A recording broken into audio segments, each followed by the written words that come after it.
They're watching trouble down in turn 1 and 2. We have a car on fire after having hit the wall in turn number 1. Grant Adcox. Car at the bottom of the racetrack. Still a little bit of fire seen from underneath the car, but mostly smoke from the Grant Adcox car. This brings out our 4th caution period of the afternoon.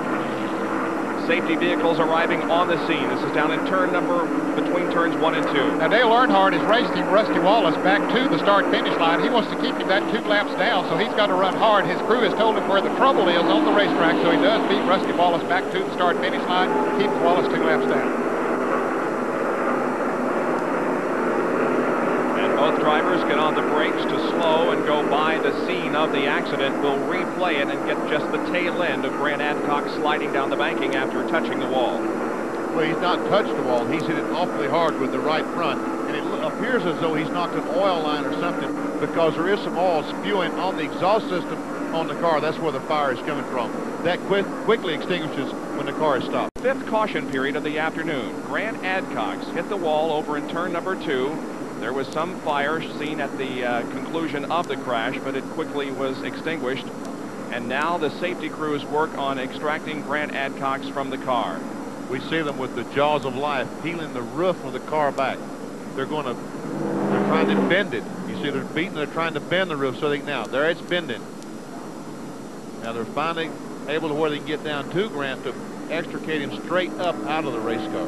It's very difficult to get a race driver out of a stock car because of the fact that there is a cover over his head, and so this certainly is no indication of the seriousness of the accident. We have no word at the moment on the condition of Grant Adcox. 80s in Winston Cup competition. Grant Adcox car on the back of the truck, severe damage to that car.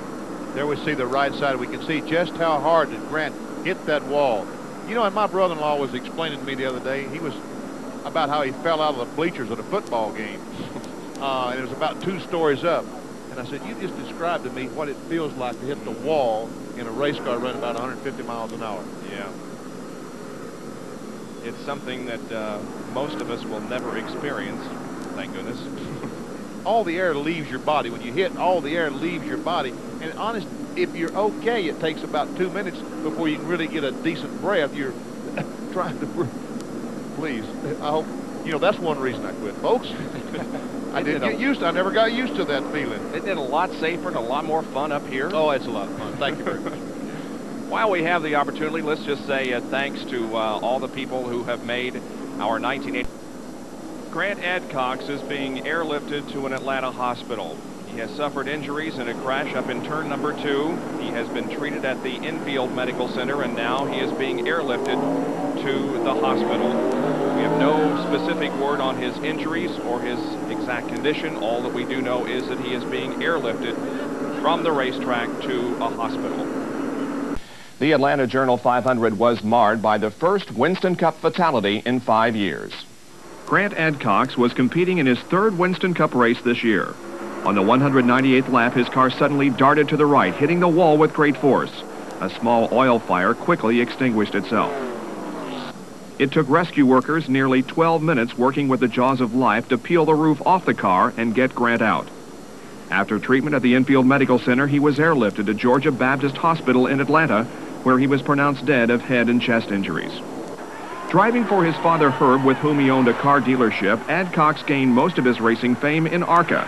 He was king of the super speedways with 8 victories, including 5 at Talladega and 2 at Atlanta.